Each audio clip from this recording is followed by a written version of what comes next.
નમસ્કાર. Crystal school.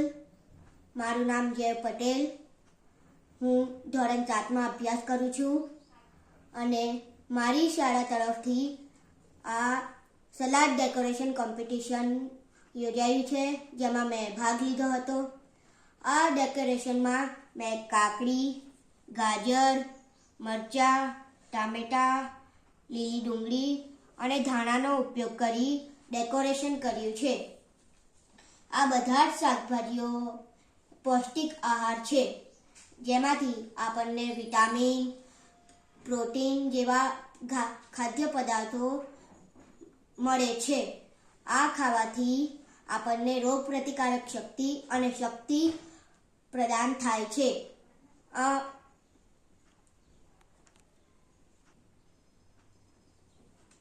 આ કોમ્પિટિશનમાં મને ખૂબ મજા આવી. મને કંઈક નવું શીખવા મળ્યું. Thank you.